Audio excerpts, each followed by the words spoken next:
Betting యాప్ల promotion కేసులో Telangana CID కీలక ఆపరేషన్ చేపట్టింది. గుజరాత్, రాజస్థాన్, పంజాబ్ రాష్ట్రాలు 6 ప్రాంతాల్లో సోదాలు జరిపిన సిఐడి అధికారులు 8 మందిని అరెస్టు చేశారు.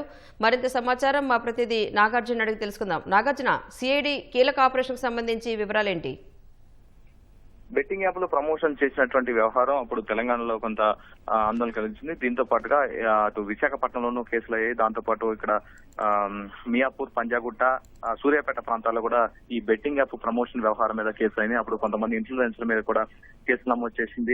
పలువురు సినీ సెలబ్రిటీల మీద కేసు నమోదు చేసి దర్యాప్తు చేసింది. అయితే ఈ కేసులో భాగంగా అప్పుడు తెలంగాణ పోలీసులు నమోదు చేసినటువంటి కేసు ఆ కేసులన్నింటినీ కూడా సిఐడికి బదిలీ చేస్తూ సిఐడిలోని ఒక ప్రత్యేక బృందాన్ని ఏర్పాటు చేసింది. సో ఈ సిఐడి బృందం కొన్ని రోజులుగా దీని మీద కసరత్తు చేసి ఈ కేసుకు సంబంధించినటువంటి ఎవరైతే బెట్టింగ్ యాప్ నిర్వాహకులు ఉంటారో, వాళ్ళు భారత్ లో నిర్వహిస్తున్నటువంటి నిర్వాహకులు ఉంటారో వాళ్ళందరినీ అదుపులో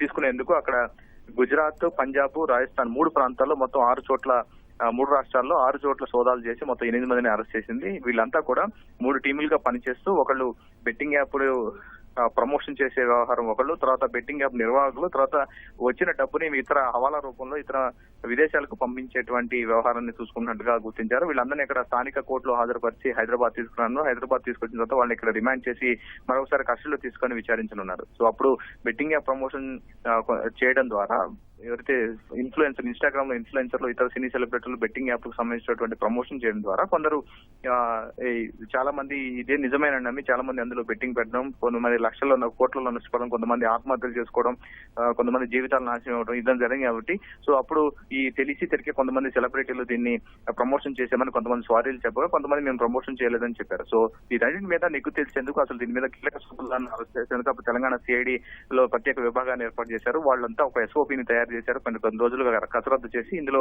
ప్రధాన సూత్రధారులంతా చైనా సహా మియన్మార్ ప్రాంతాల్లో ఉన్నట్లుగా గుర్తించారు. వాళ్ళ చెప్పినటువంటి ఆదేశాల మేరకు భారత్ లోనే అటు పంజాబ్, గుజరాత్, రాజస్థాన్ ప్రాంతాల్లో ఈ ఏర్పాటు చేసుకుని వాటి ద్వారా ఆపరేట్ చేస్తున్నట్టుగా గుర్తించి వాటి మీద దాడులు చేశారు. వాళ్ళ దగ్గర నుంచి భారీగా హార్డ్ డిస్క్లు, ఎలక్ట్రానిక్ పరికరాలు కూడా స్వాధీనం చేసుకున్నారు. దాంతో పాటు వాళ్ళ భారీగా కస్టమర్ల డేటా కోట్లలో కస్టమర్ల డేటాను కూడా గుర్తించారు.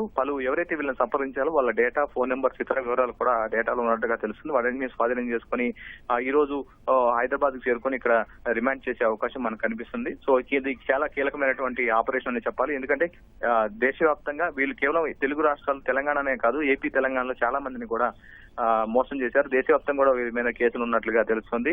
ముఖ్యంగా మొత్తం 6 యాప్లకు సంబంధించినటువంటి వీళ్ళు మోసానికి పాల్పడినట్టుగా 6 బెట్టింగ్ ప్లాట్ఫామ్ లో గుర్తించారు. ఆ బెట్టింగ్ ప్లాట్ఫామ్ కి సంబంధించినటువంటి వాటిలో తాజా 0077, fair play .live, Andhra 365, VI book, Telugu 365 and SC 65 ఈ 6 ప్లాట్ఫామ్ల ద్వారా కోట్ల రూపాయల నగదుని ప్రజల సొమ్మును కాజేసినట్టుగా గుర్తించారు. సో ఈ కేసులో మరికొంత దర్యాప్తు మేరకు వాళ్ళని రిమాండ్ చేసిన తర్వాత కస్టడీలో తీసుకొని మరిన్ని వివరాలు రాబట్టేందుకు సిఐడి పోలీసులు ప్రయత్నం చేస్తున్నారు.